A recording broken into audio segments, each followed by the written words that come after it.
Okay. Good afternoon. My name is Barb Parker. I am temporary chairman tonight, and we're going to call the meeting to order at 6 o'clock. And roll call. Oh, do you want me to read this first? Okay. I'm going to read the opening remarks. Good evening and welcome to this evening's meeting of the Woodbury County Zoning Commission. Today's date is March 27th, 2023, and the time is 6:01. Tonight's meeting will be audio taped and minutes will be prepared. In respect to all parties, we ask those present to turn off cell phones or set to vibrate. Those in attendance are asked to legibly complete the attendance sheet upon the front table. I would like to take a moment to review the procedures that the commission will follow tonight. First, the commission will handle the normal housekeeping agenda items. Then for each application on the agenda, I will open the public hearing on the item. The planning and zoning staff will then present the staff report, including the staff recommendation. Any letters or other communication received from the public prior to the hearing will be entered into the record. The applicant will then have the opportunity to present his or her case and respond to the staff report. Next, we will hear comments from the public. If you would like to speak, either in support or against the application, you must come to the microphone. Please first state your name and address for the record. All interested parties shall be heard, but repetitious comments should be avoided. Repetitious or irrelevant comments may be ruled out of order by the chair. I ask that you remain respectful and courteous with your comments at all times. After all public comments have been heard, the staff and applicant may make a closing statement. The hearing shall then be closed by motion and vote. Thereafter, no further comments from the staff, public, or applicant may be heard unless asked for by the commission. The commission shall then deliberate the case and may ask questions of the applicant, the staff, or any party offering testimony. However, such questions do not reopen the hearing for additional comments from the public unless so requested or approved by the commission. The commission will then formulate and vote on a motion. The motion will typically either grant or deny the requested application.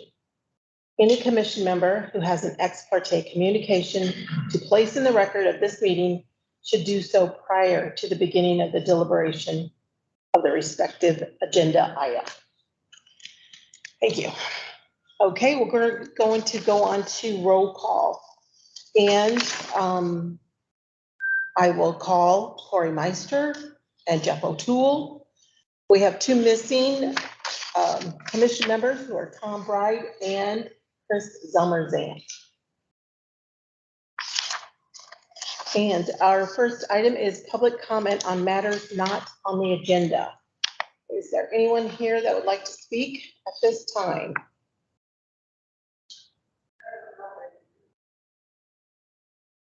I'm sorry. Do you want one?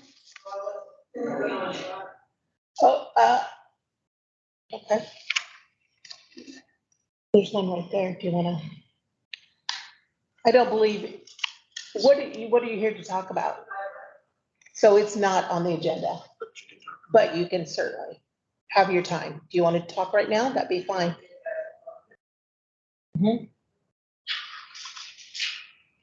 So I think we should determine an outline of how many minutes do we have? How many more people do we have to discuss the pipeline? Just two, okay. Okay. Okay. I'm going to try to limit you to a time. Would 5 minutes work for you? I'm going to. Yes, please. Could you give us your name and address? Want to make a motion to receive these. Okay. Okay, you have a motion and a second to receive the papers provided. And there's a copy here for everyone? Okay.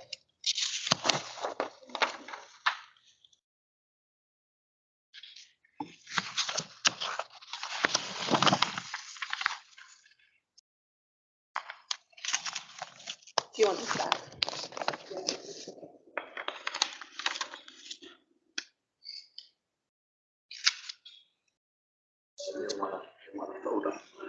Oh, sorry. Oh, All in favor, I'm sorry. All in favor of that motion in second?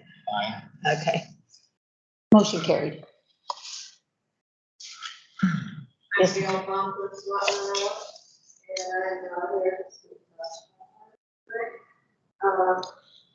That's one of my concerns, and another one, but I don't run out of time, so. I've been doing some map studies with the, map and some of the maps that I've found online for the pipelines. And I tried to combine them so people know exactly, or have an idea of where these pipelines go. And I'm not saying it's perfect. That book is not perfect.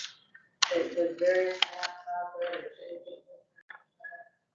So don't get too tied up with exactly where it is in the map. You gotta realize that, these things are fluid right now, so. My point that I want to make tonight about pipelines is that Woodbury County is too busy to operate. Without hazardous pipeline tonight to get, we don't even have an ethanol plant in Woodbury County, but we're being lose with pipelines. So I had heard at one time the CF Industries had signed up, and then I heard they hadn't signed up. So I tried to call them when they come, and they didn't answer to my questions. If someone knows for sure whether they have signed up, I'd like to know. Is there an office in the Woodbury County staff that would know that answer? Anybody have copies of the map that was sent to them? No. So I don't know how we're supposed to know that. I took copies of the township maps and backup and do what I could find to have, some of the navigator. Navigator is also known as Greenway Heartland. I searched for a long time, I found the asked, I had somebody put me in and said, look for Greenway Heartland. So if you have trouble finding that, it's there for you. I don't know why they didn't say it was Navigator, but we had different info. So now, if you want to look at your little map here, the northern end of the county is Concord up here where I live. Then we go down to Highway 20 you cross here, and then that is Woodbury County, below Woodbury Township, below Highway 20, and then we go down to Liberty. I hope I got this right. It's an education for me. So it's kind of where all these townships. I drew circles, represent different areas of the county. The center circle would be a mile out from the possible rupture. There's one here for the news for an area that would be included with Navigator for Heartland. Circle up here would be integrated to the West Coast. Okay, then, I don't have it on my map, I don't know where you guys have that. There's kind of a gray area around the, pipelines that runs through. Well, I don't think so.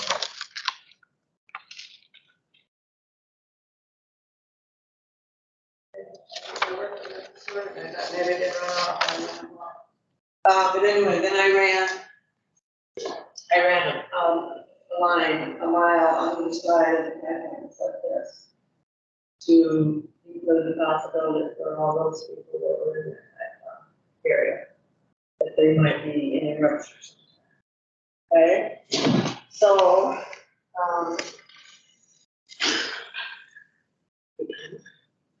our time's up. Almost, you got a minute. I'm sorry, Gail.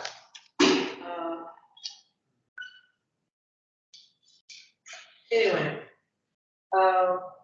the The middle circle is a mile across, we would call that the dead zone, because that's what's gonna happen to the people that are in that little circle, that mile wide circle. If you're in that zone, you will certainly will not survive, and then it's going to make an effort to rescue you, because it's dangerous for the rescue squads. Our rescue squads are mostly volunteer, they don't have the equipment, they don't have, the training. I read that St. Paul last week ordered a electric fire truck, which is the only thing they'll be able to use to rescue, and it costs 1.3 million. So, we know that our little volunteer fire departments and emergencies can't afford, too many of those. And I have not heard anybody volunteer that they're going to do, Step up and buy donate them. to us. Gail, I'm sorry, your time is up, so. Okay. That's that to the time period. We have so much to discuss. I'm sorry.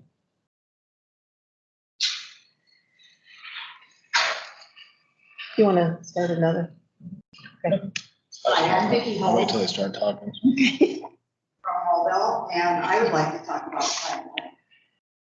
One of the meetings I was at was the Woodbury County Board of Supervisors, and they were kind of leaving it up to you as the zoning commission to handle this pipeline situation.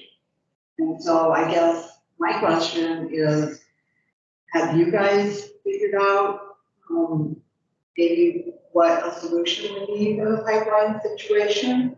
One thing that I do know is that they are having a roundtable discussion on April 7th, and they have invited legislators and the Board of Supervisors for Monona and Plymouth County to kind of discuss and maybe get some ideas of what other counties are doing. Have they invited you guys to get updates, to put your heads together? I mean, it's, Not that I know of, we have, no. Who's having the round table? pardon? Who's having the round table? The Woodbury County Board of Supervisors. You guys work in connection with each other to bounce ideas off of each other, or, We make recommendations okay, to them, yes. okay. It's 200 counties. Okay. Well, they kind of left things up to you guys, and I guess I'm just wondering, where you are in all of this. I mean, us as landowners are looking to you for answers. I mean, we've been dealing with this for a year and a half, and we need to be protected by supervisors, by zoning commission, by board of adjustments, and is that something that maybe you should be at, is the roundtable discussion? I think that would be pretty interesting to see, yes. To get more information, because they're probably gonna talk about a lot of things that would be beneficial. I mean, just like what Gail brought up, I mean, there's probably a lot of things that you could learn from it.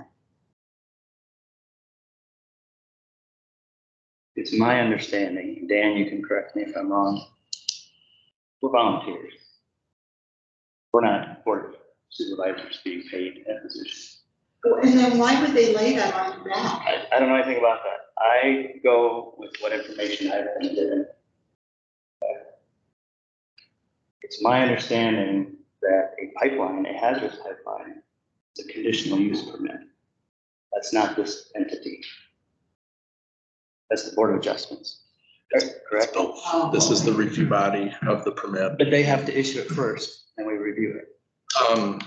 You would review the application initially to see if it complies with the conditional use criteria. Yeah. And you would do the homework on that, and then it would go into the Board of Adjustment as the recommendation for them to analyze. So ultimately, the Board of Adjustment is the permit considerer. This is the recommendation body.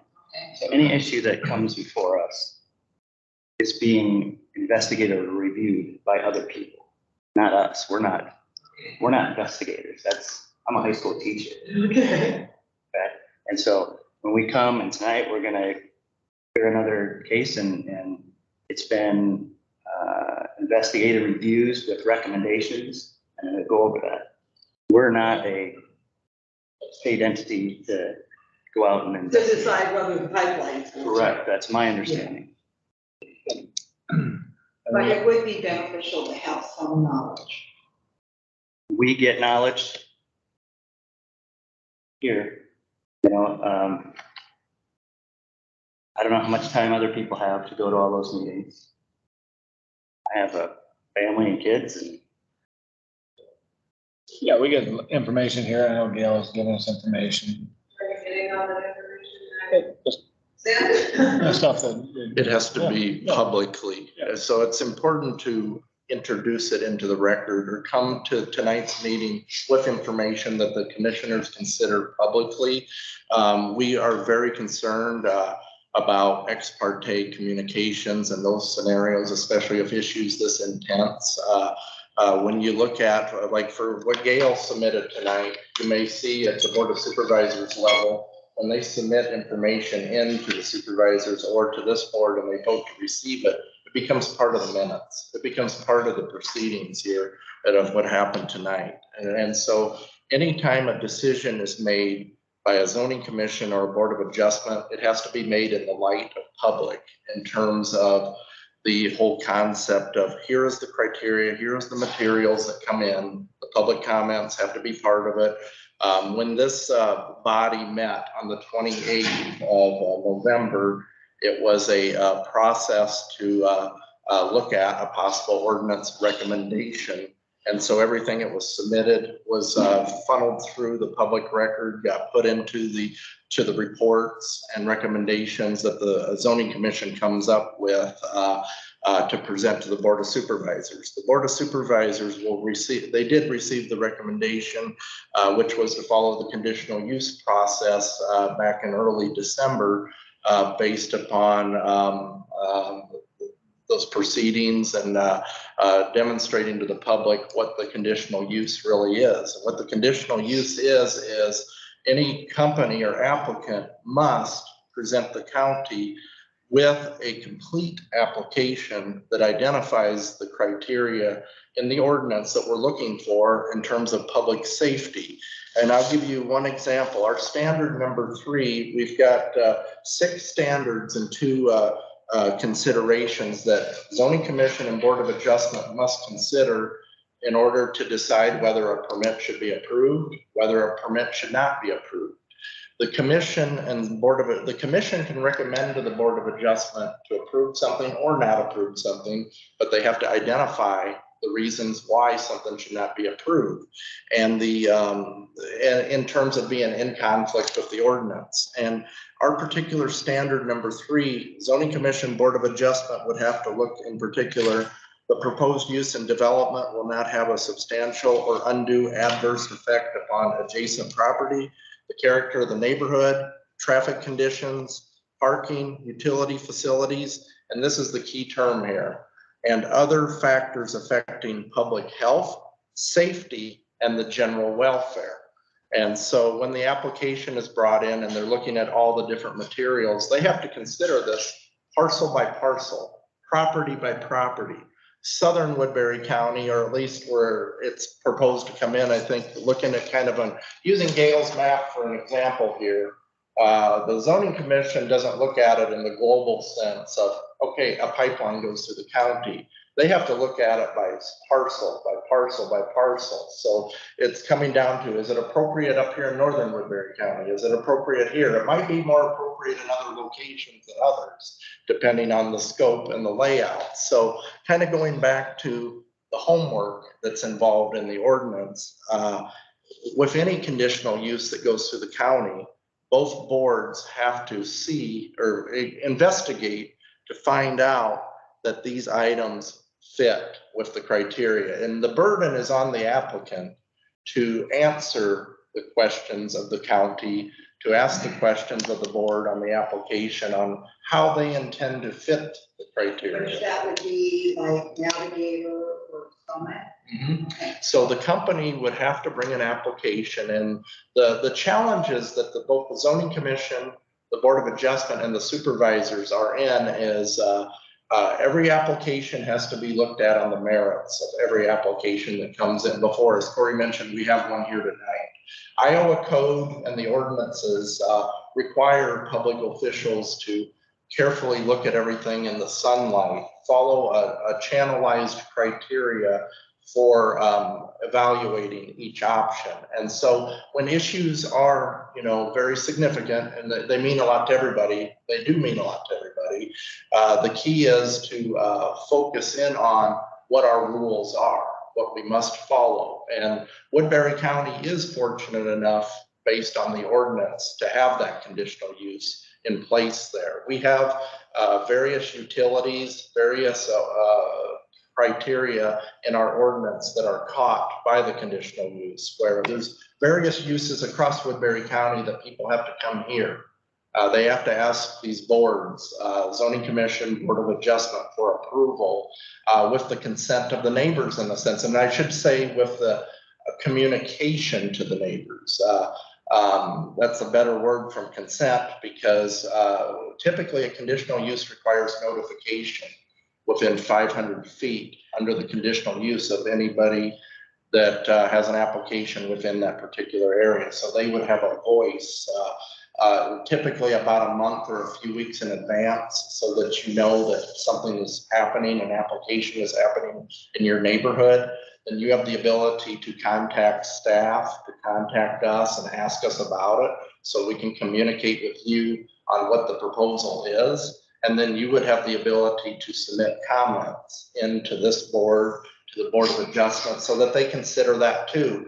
And what I've kind of tried to mention a lot of times through the proceedings is, if everybody would give a chance at looking at our conditional use criteria, looking at our application, I think one of the areas the population, the citizens could be very helpful to the board, and the way the process is show us. If you feel that some of these criteria are not matching based on an application, that's helpful. That's helpful to document, to point it out, so that time can be used wisely through these different proceedings. Now, the other thing that I do want to address about the 28th meeting and moving that report over to the Board of Supervisors, the Board of Supervisors at the time in December took the Zoning Commission's recommendation to use the conditional use process as part of the scrutiny of what's going on. And I know you're all very well aware that there are a couple federal lawsuits out there that they're basically looking at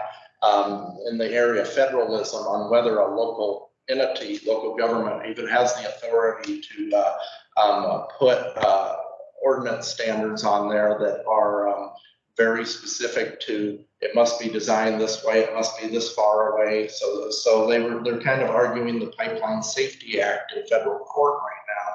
And that would be kind of one of the major concerns or considerations, is to watch and see what's going to play out within those respective cases. The other issue is, of course, we're all very familiar with what's been going on with the Iowa Utilities Board and monitoring that in the cases of the eminent domain cases. And kind of at this stage right now, I understand there's something on the supervisor agenda tomorrow for possibly another letter that would go out to the Utilities Board to have the position of the county in terms of how they feel about the use of land, of the land taking under the eminent domain. Those Supervisor Nelson, I believe, kind of pointed out last meeting, kind of the three criteria, or kind of at least two of them are to contact the Utilities Board, as well as even federal representatives as well, to kind of talk about the Mississippi, the new safety standards that PHMSA is kind of working through onto. That was another action that he had kind of pointed out. So county as a whole right now is kind of in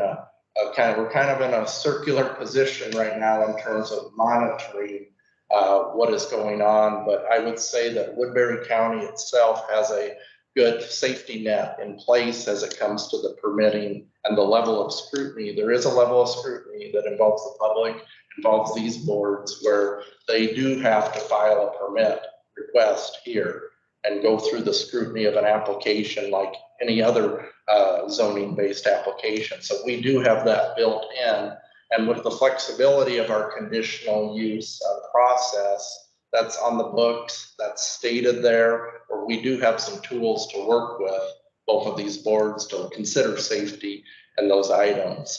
But the key is we've got to very carefully watch what's going on at the different levels of government. And as a community, look and see how to definitely address those items. So you're telling me that each parcel has to file a conditional use permit? It would be a comprehensive application that has to identify each parcel that it goes through. It'll be one master conditional use permit request, but they have to identify the corridor or the entire pipeline system goes through, because the zoning commission and the board of adjustment have to know where that is. They have to scrutinize it and they have to see how it fits with the area. And I can't emphasize enough that these conditional use permits, and I've watched over the years how these boards, the zoning commission and the board of adjustment they do carefully scrutinize the areas in terms of making those decisions. And it does, it takes testimony from the public.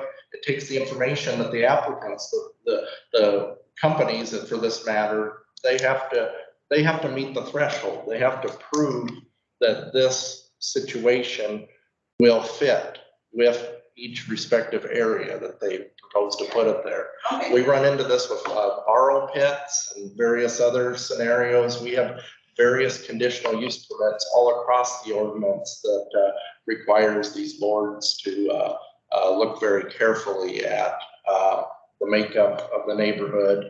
And there is a realization in the ordinance that yes, there are existing neighborhoods. And if you're going to change something in the neighborhood, you have to request it through the conditional use and see ultimately how it would play out.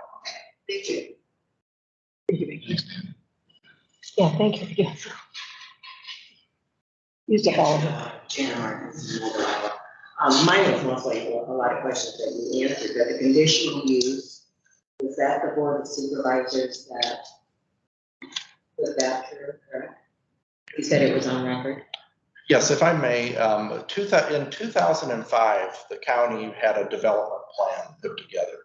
And in 2008, a comprehensive zoning ordinance was passed, which looks at things such as building permits, all up to land use. And this pipeline language, or having the conditional use for pipelines and various other entities, was instituted actually in 2008. So we had it on the books already in there as a way to regulate. And there's been different conditional uses in the past. And the one, I think it was in December, I was at that meeting, like the more that I've read about conditional use, it was kind of presented at that time that it protected you as an owner. Like if your land or something would happen to that, or the one that I researched and read, it kind of is just a Band-Aid, isn't it? Well, the conditional use permit, really, the way I look at it is it's scrutiny. It's scrutinizing a request. And it's on these members of the zoning commission and the board of adjustment make their decision based on criteria in there. And so the conditional use, in a sense, we all can say that the term other factors affecting public health, safety, and welfare, though the conditional use permit is a way to allow some flexibility, but yet to allow the definition of it. And what I mean by that, a conditional use means we're going to allow a use to be permitted based on these conditions. And so what it does is it empowers the board of adjustment to find a route one way or the other. Let's just say they can all right approve it. They can do that. If it meets much of the standards, but if somebody can do certain things to ultimately meet the standards, they can find ways to put conditions on there or expectations in a resolution passed from the board of adjustment. So conditional uses, to the point, can if a business is getting a conditional use, for example, the board could actually put conditions on operating hours or times or timeframes. So what happens is it does have some teeth in the sense of, the board is telling you, you have to do this in order to meet this So condition. explain the process then, so that if the goal would be to have someone put together a more powerful ordinance, that goes to where?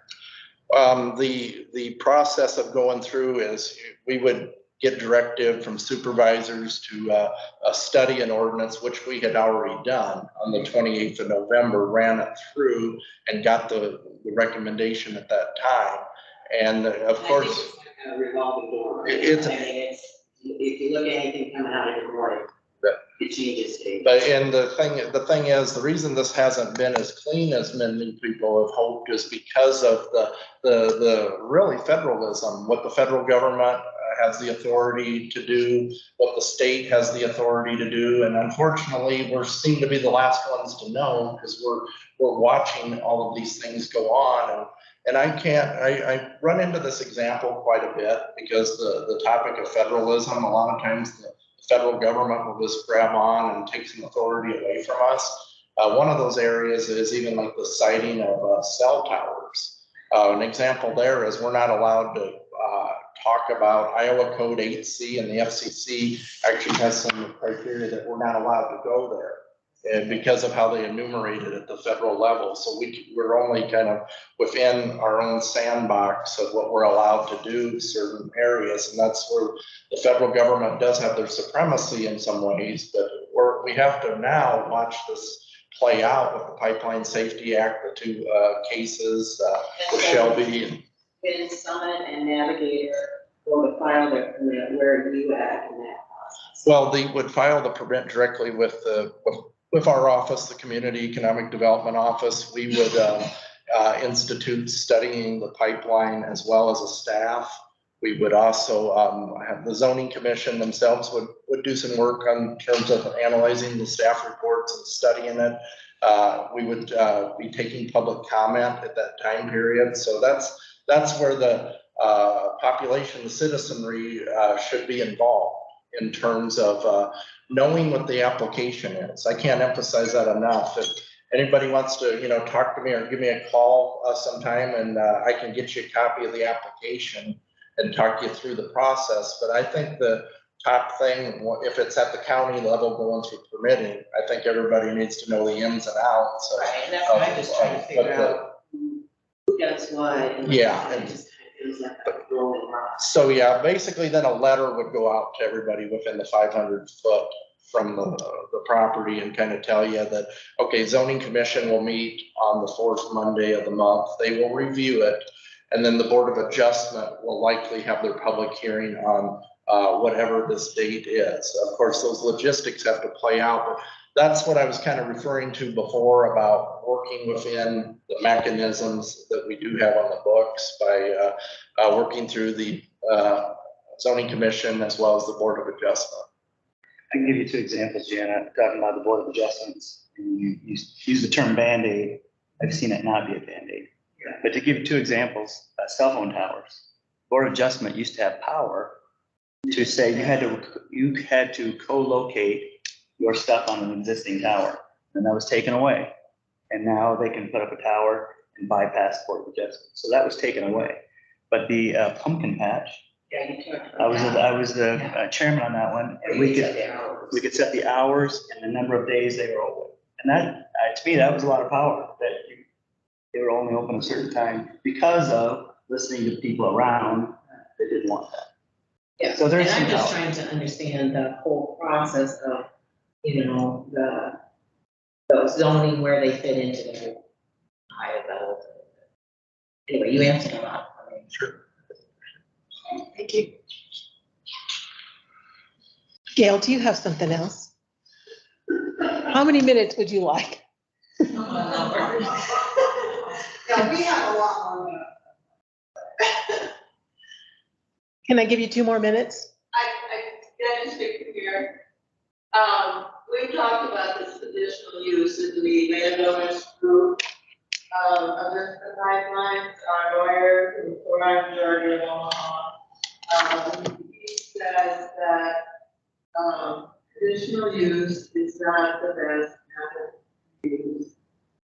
we would rather, do ordinances and moratoriums and that, and separately, because a,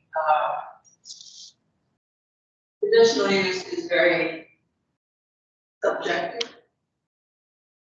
That is true.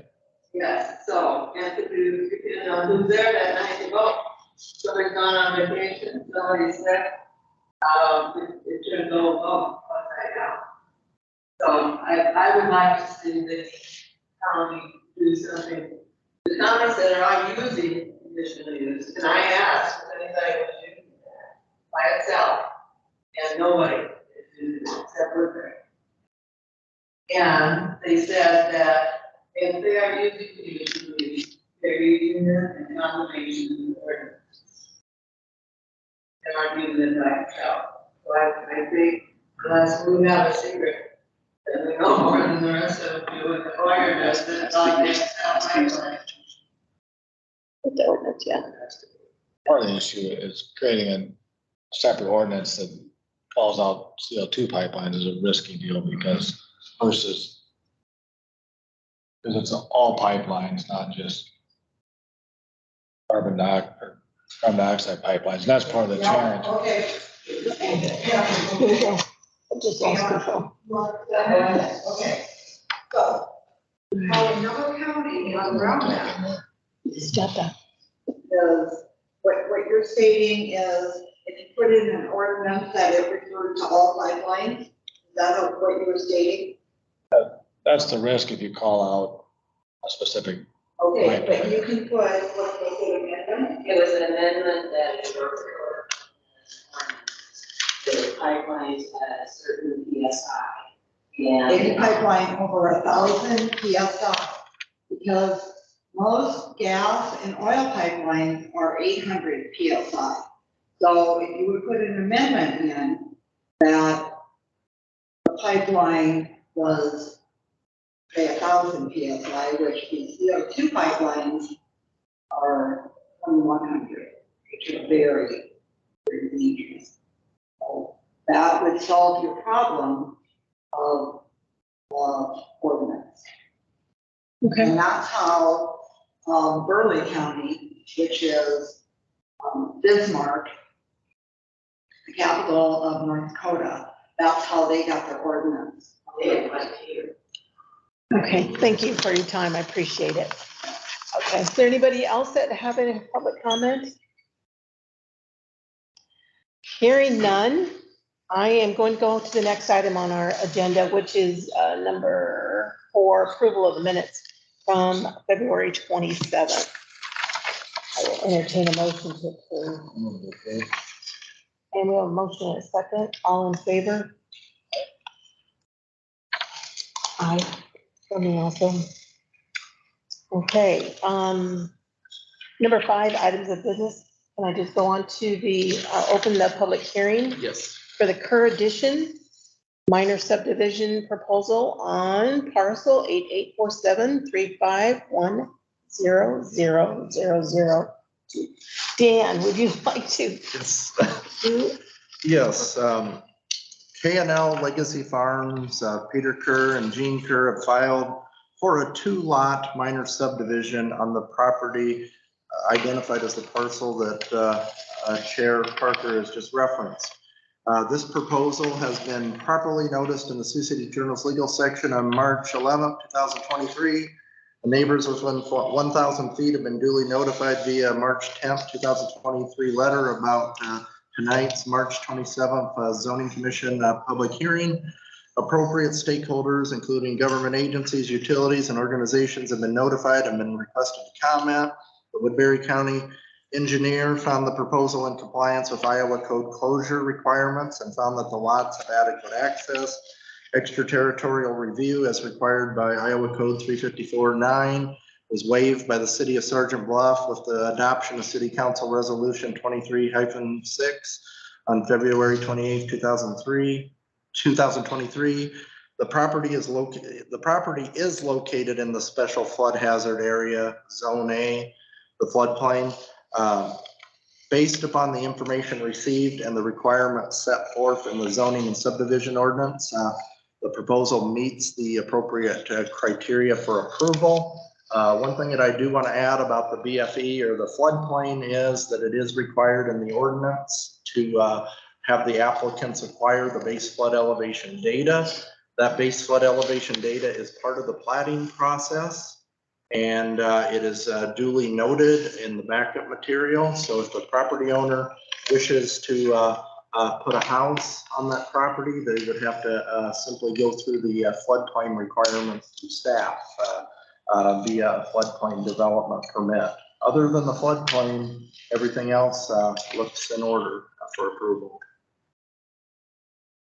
Is there anyone that'd like to add anything to the public meeting?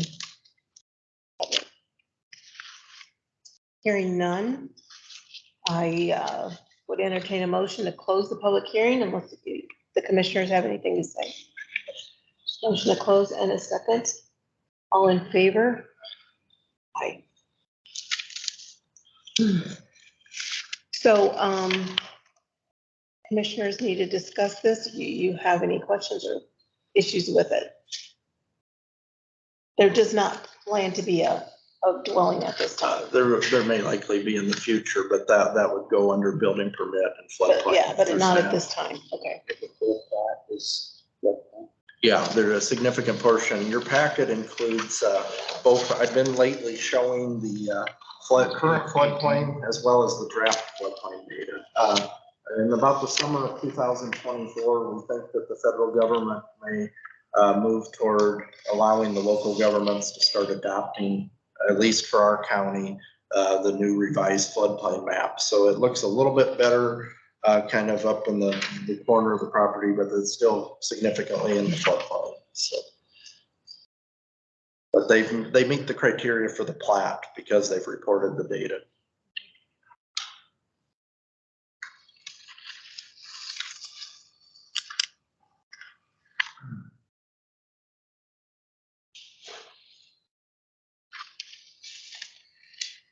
Oh, I have one more question.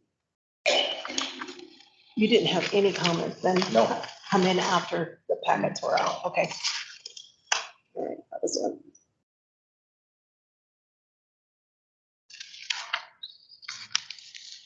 Make a motion to recommend the approval of the current addition of Board of Supervisors. Motion, do we have a second, Mr. Meister?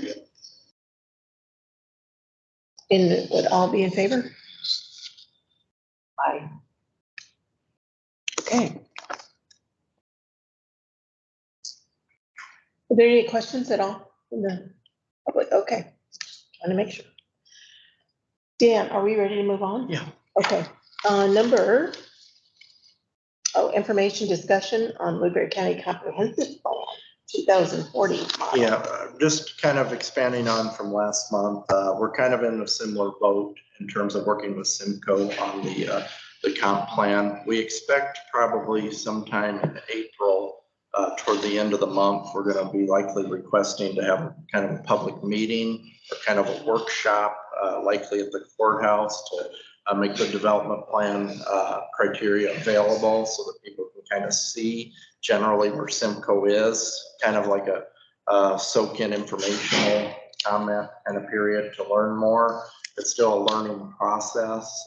It moves quite slowly, but it's meant to sort of perfect and understand the nature of what kind of county we want to be over the next 25 years or so. But I will continue to update as I get more information, but we're still working with Simcoe on that, so. Thank you for that. Any questions on that? Okay. Number 6, do you have any public comments that are not on the agenda? We just do that again. No, not at this time. You could keep going, couldn't you, Gail? You said you had 2 things to discuss. Was there something else that you needed? I want to talk about the and then we would have discussed that. This by itself is not the right thing. I think that by itself is not the right thing. The conditional use? Yeah. Okay. We need some more, ordinances to prevent, the pipelines from going through the land that are associated in this densely populated county. And on the most populated part of the county, they could stress it out. These, around the city, and, they consider that outside now. And one, that's, they're very close to us, but good in them, and they're very close to the 10 o'clock. Okay, thank you. I do appreciate your time. I do. Thank you for your comments. Dan Binder, Salisbury County Supervisor, District 2.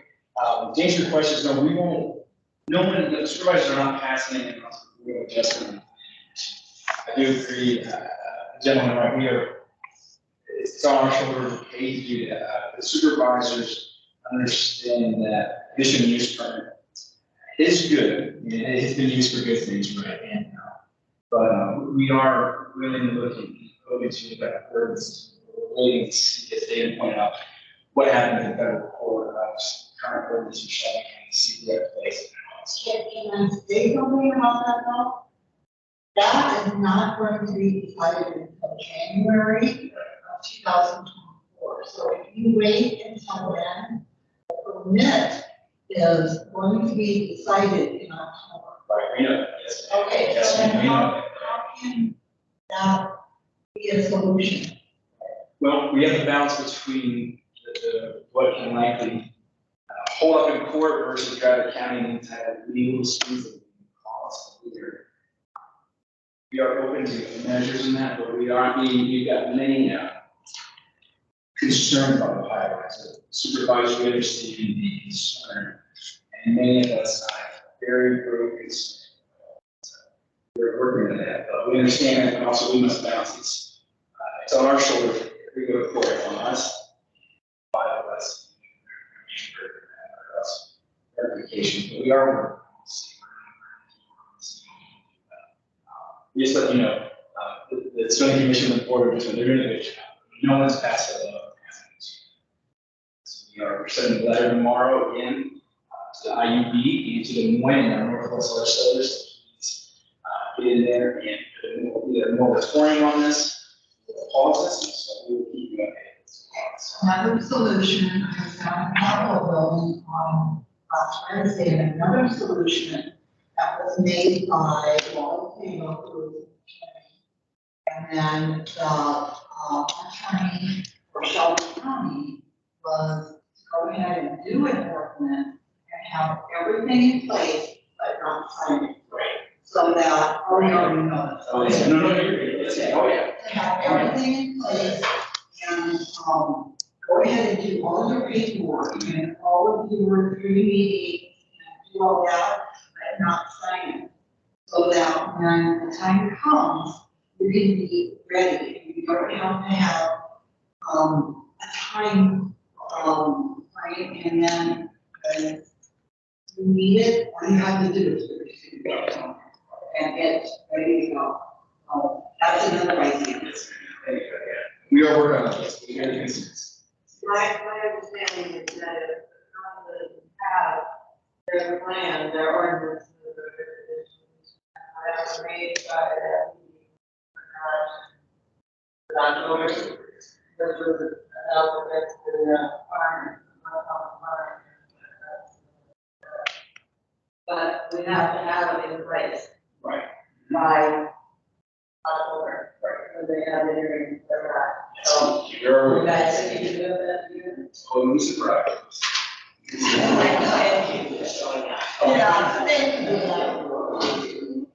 Thank you, Dan. Our next item is commissioner comments or inquiries.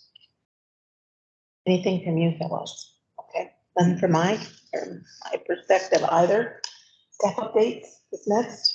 I did send out a notification for training from Iowa State. They have their zoning training session it's a nice outreach program to learn more about county zoning. They talk a little bit about city zoning too, but it's a really beneficial workshop. Zoning commissioners, Board of Adjustment members are definitely recommended to take advantage of that program, but it'll be down there on the, it used to call it Bev's on the River, but it's the Hilton Garden Inn now. So that'll What be, date is that? it'll be the 27th of April. I do ask that you either respond to my email or call the office so that we can get a sense of how many are coming from Woodbury County. Last year we went to Hampton. So Yeah, just it'd be similar to that program. same type of information. Yeah. So anything else? From anyone? My next item is adjourned. Corey? I'm not gonna second. We're going all night. Second that. All in favor? Aye.